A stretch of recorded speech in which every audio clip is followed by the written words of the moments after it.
नमस्कार साथियों, मैं आपका मित्र आशीष तायल WCL संवाद की इस कड़ी में आपको मिलवाने जा रहा हूं वेस्टर्न कोलफील्ड्स लिमिटेड के महाप्रबंधक भू राजस्व श्री मिलिंद देशकर सर से। सर, आज के इस कार्यक्रम में हम आपका बहुत बहुत स्वागत करते हैं। नमस्कार। नमस्कार सर, हमारे कोयला परिवार को भू राजस्व विभाग द्वारा किए जाने वाले मुख्य कार्यों के बारे में बताएं, साथ ही यह भी बताएं कि कंपनी के उत्थान में इस विभाग की क्या भूमिका है। धन्यवाद तायल जी। सबसे पहले मैं तो इस संवाद टीम का धन्यवाद देना चाहता हूं। इसके लिए मैं प्रबंधन का भी मैं बहुत बहुत धन्यवाद देना चाहूँगा, और कि जिसने ये पहल चालू की है और जिसमें हम लोग WCL की विविध गतिविधियों को, अपने अपने डिपार्टमेंट से जुड़ी हुई विविध गतिविधियों को हम साझा करते हैं और WCL परिवार के साथ में हम लोग उसको संक्षेप रूप में प्रस्तुत करते हैं। अभी आपने जो सवाल किया था, इस डिपार्टमेंट का मुख्य कार्य है कि जो जमीन हम लोगों को कोयला निकालने के लिए जो जरूरत पड़ती है, उस जमीन का अधिग्रहण करना, यह हमारे भू राजस्व विभाग का मुख्य उद्देश्य होता है। इसमें क्या होता है कि जो जमीन नोटिफिकेशन करना पड़ता है हम लोगों को, उसमें अलग अलग चरणों में उसका नोटिफिकेशन होता है, जिसमें हम लोगों का सेक्शन 4, सेक्शन 7, सेक्शन 9 और सेक्शन 11 होता है। ये जो जमीन हम लोग जो नोटिफाइड करते हैं, इसको हम लोग पहले PR बनता है हमारे प्रोजेक्ट का, और PR में जो जमीन हम लोगों को बताई जाती है, उस जमीन को कोयला मंत्रालय भारत सरकार का वो इसको अधिग्रहित करती है। कंपनी का टारगेट है 70 मिलियन टन, ये उद्देश्य है इस फाइनेंशियल ईयर का। अब 70 मिलियन टन का जो हम लोगों को कोयला उत्पादन करना, उसमें करीबन 80% कोयला ये ओपन कास्ट से निकलता है और 20% कोयला ये अंडरग्राउंड से निकलता है। और सभी को विदित है कि कोयला जो जमीन के नीचे होता है, उसके लिए हमको जमीन का अधिग्रहण करना बहुत जरूरी होता है। अभी तक हम लोगों ने, WCL ने अभी तक 39,000 हेक्टर जमीन हम लोगों ने अधिग्रहित की है, और उसमें से हमारे पोजीशन में करीबन 36,000 हेक्टर जमीन हमारे पोजीशन में है। और इसमें जैसा कोयला नीचे होता है जमीन के नीचे, तो जब ज़्यादा से ज़्यादा जमीन हम लोगों को अधिग्रहित करनी पड़ती है, ताकि हमारा कोयले का उत्पादन हम लोग सुचारू रूप से कर सकें। और हमारे विभाग में जो भी गतिविधियां हो रही है, वो गतिविधियां हमारे मार्गदर्शक, हमारे CMD सर और हमारे निदेशक गण, उन्हीं के मार्गदर्शन और उन्हीं के तत्वों के साथ में हम लोग इसको पूरा करने का भरपूर प्रयास करते हैं, और कोशिश करते हैं कि हम लोगों को जो जमीन जल्द से जल्द हम लोगों को मिल जाए, और वो कोयला उत्पादन में हमारा भू राजस्व विभाग का 100% योगदान रहे। यही प्रयास हम लोग करते रहते हैं। अब यदि ये जमीन हम लोग अधिग्रहित नहीं करेंगे, तो हमको कोयला उत्पादन करना और कोयले की आपूर्ति करना ऊर्जा क्षेत्र में, यह हमको पॉसिबल नहीं हो पाएगा। हमारा विभाग जो है वो इसी उद्देश्य के साथ में काम करता है कि जल्द से जल्द हम लोग ये नोटिफिकेशन, जितना जमीन का जरूरत होता है उतना जमीन का नोटिफिकेशन करके उसको पोजीशन में लेके, और उसके भूस्वामी को जो लाभ होता है कानून के तहत, उसको देके हम उस जमीन को तुरंत उसको एरिया के हाथ में देके उससे कोयला का उत्पादन हम कर सकते हैं। सर, भू अधिग्रहण की क्या प्रक्रिया है? इस प्रक्रिया के कितने चरण हैं? भू अधिग्रहण, यह हम लोगों को पहले हम लोग LA एक्ट के तहत हम लोग अधिग्रहण करते थे, और LA एक्ट और CBA एक्ट के तहत हमारा अधिग्रहण होता था। अभी इसमें एक नया कानून भी आ चुका है, जिसमें लार एक्ट, जिसको हम लोग बोलते हैं RFCT लार एक्ट 2013, हम लोगों को, जहां कोल इंडस्ट्री में हम लोग कोल बेरिंग एक्ट 1957 के तहत ही हम लोग भूमि का अधिग्रहण करते हैं। इसमें 4 चरण होते हैं, जिसमें पहला चरण होता है सेक्शन 4, जिसमें हम लोगों को इंटेंशन टू एक्सप्लोरेशन जिसे हम लोग कहते हैं। दूसरा चरण होता है सेक्शन 7, उसमें होता है कि इंटेंशन टू एक्विजिशन, यानी हम लोग उस जमीन को अभी एक्विजिशन करने के लिए हम लोग जा रहे हैं। उसका बाद में होता है सेक्शन 9, उसमें होता है कि एक्विजिशन, जो सेक्शन 9 में जो जमीन हम लोग एक्विजिशन करते हैं, उसको फिर भारत सरकार के नाम से उसको ट्रांसफर की जाती है और वो भारत सरकार के नाम से म्यूटेशन हो जाता है। सेक्शन 11 उसके बाद होता है कि उस जमीन को या भारत सरकार एक कंपनी को हैंडओवर करती है, वेस्टिंग करती है, ताकि कंपनी उस जमीन के नीचे का कोयला निकाल सके। यह 4 सेक्शन उसके होते हैं।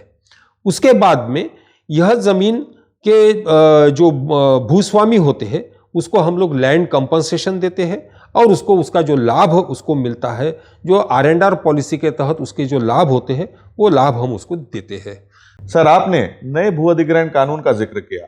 नया भू अधिग्रहण कानून क्या है तथा पुराने भू अधिग्रहण कानून तथा नए कानून में मुख्यतः क्या फर्क है? पुराने जमाने में भू अधिग्रहण, यह भू अधिग्रहण कायदा 1894 के तहत किया जाता था। अभी उसको रद्द करते हुए उसके जगह नया जो कानून 2013 में बना है, उसका यदि मैं फुल फॉर्म लार एक्ट के तहत उसको 2013 ऐसे उसको संबोधित करते हैं, जिसका फुल फॉर्म है right to fair compensation transparency in land compensation rehabilitation and resettlement act 2013। ऐसा ये नया एक्ट आया हुआ है। हमारे यहाँ पे जो कोल कंपनीज है इसमें हम लोग लेकिन कोल बेरिंग एक्ट के तहत ही हम लोग भू अधिग्रहण करते हैं। अभी जैसा आपने पूछा है कि इसमें फ़र्क क्या है, उसमें मेन 3-4 फ़र्क है उसमें, जैसा मैं आपको बताना चाहूँगा।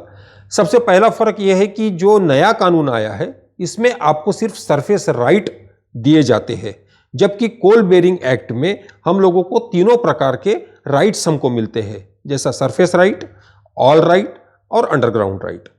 दूसरा फर्क यह है कि लार एक्ट में जमीन को यदि आप 5 साल में यूज नहीं करते हैं तो वो अपने आप वो लैंड भूस्वामी के पास में वापस चले जाती है, लेकिन सीबीए एक्ट में ऐसा कोई प्रावधान उसमें वापस करने का प्रावधान नहीं है। तीसरा जो यह है कि जो नया जो कानून आया है इसमें लैंड एक्विजिशन प्लस R&R दोनों बेनिफिट्स मिला के लार का एक्ट बना हुआ है, जबकि सीबीआई एक्ट में सिर्फ लैंड कंपनसेशन के अगेंस्ट में ही यह कानून बना हुआ था। यह मुख्यत्वे 3-4 फर्क उसमें है। सर, वर्तमान में कोयला खनन के लिए किस कानून के तहत भू अधिग्रहण किया जाता है? साथ ही यह भी बताएं कि भूस्वामियों को भू अधिग्रहण के एवज में क्या लाभ प्राप्त होते हैं? वर्तमान में कोयला कंपनी में कोल बेरिंग एक्ट AND 1957 के तहत ही हम लोग कोल भूमि का अधिग्रहण करते हैं। यह भूमि अधिग्रहण करने के बाद उनको हम लोग जो लाभ देते हैं वह जमीन का लैंड कंपनसेशन हम उसको देते हैं। उसके बाद में उसके तहत मिलने वाले जो लाभ है, जैसा कोल इंडिया R&R पॉलिसी 2012 के तहत जो लाभ मिलते हैं वो लाभ उन्हें दिए जाते हैं। सबसे पहले तो लैंड कंपनसेशन जो होता है वो लार एक्ट के तहत ही, जिसका जो शेड्यूल 1 के तहत बनाया जाता है, और शेड्यूल 2 के तहत उसको लैंड के जो अगेंस्ट में जो R&R बेनिफिट्स दिए जाते हैं, और शेड्यूल 3 के तहत उसको यदि R&R साइट यदि हम लोग लेते हैं तो उसमें जो भी एमिनिटीज हम लोगों को देना पड़ता है उस एमिनिटीज को हम वहाँ पे प्रोवाइड करते हैं। अभी जैसा मैंने आपको बताया कि शेड्यूल 2 के तहत हम लोग उसको R&R बेनिफिट देते हैं, उसमें आता है कि उस जमीन हम लोग जो लेते हैं उसके अगेंस्ट में उसको नौकरी देना, या उसके अगेंस्ट में उसको पैसा देना, नौकरी के अगेंस्ट में इन लिeu ऑफ एम्प्लॉयमेंट, या फिर एन्युटी स्कीम। इसके 3 ऐसे प्रावधान कंपनी में है जिसके तहत हम उसको लाभ प्रदान करते हैं।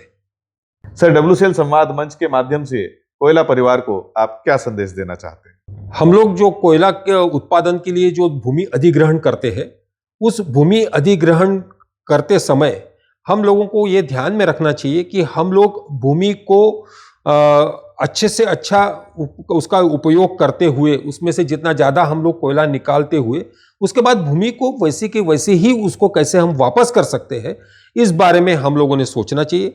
और ज़्यादा से ज़्यादा वृक्ष हम लोग लगाकर पर्यावरण को भी हम लोगों ने प्राथमिकता देनी चाहिए। तो इसको ज़्यादा से ज़्यादा पेड़ लगा के और उसको जिस तरीके से भूमि हम लोग लेते हैं उसी तरीके से वापस करने का प्रयास हम लोगों ने करना चाहिए। सर, WCL संवाद कार्यक्रम के बारे में आपके विचार हमारे कोयला परिवार के साथ साझा कीजिए। सबसे पहले तो मैं आपको धन्यवाद देना चाहूँगा कि आपने इस भू राजस्व विभाग को ऐसा मौका दिया है, और जो भू राजस्व विभाग की जो गतिविधियां है वो कोयला परिवार के साथ साझा करने के लिए आपने जो हम लोगों को मौका दिया, उसके लिए मैं WCL परिवार को, WCL प्रबंधन को मैं बहुत बहुत धन्यवाद देना चाहता हूं। WCL संवाद, ये मैं भी इसको रेगुलर देखते रहता हूं, और जो ये प्रयास WCL ने चालू किया है ये सराहनीय प्रयास है, जिसमें मैं देखा हूं कि विभिन्न पदों के अधिकारियों को, जो कोल इंडस्ट्री से जो जुड़े हुए हैं, उनको उनके व्यूज, उनके जो उन्होंने जो कार्य कोल इंडस्ट्रीज के लिए किया है, उनके जो अनुभव इस माध्यम से जो साझा होते हैं वो सही में सराहनीय है, और इसकी प्रशंसा जितनी भी की जाए उतनी कम है। सर, आज के इस कार्यक्रम में आपने बहुत ही महत्वपूर्ण जानकारी हमारे कोयला परिवार के साथ साझा की, इसके लिए हम आपका धन्यवाद करते हैं। नमस्कार। साथियों, WCL संवाद कार्यक्रम को आपने खूब सराहा, ढेर सारा प्यार दिया। इस कार्यक्रम को और अच्छा बनाने के लिए हम आपके सुझाव निरंतर आमंत्रित करते हैं। नमस्कार।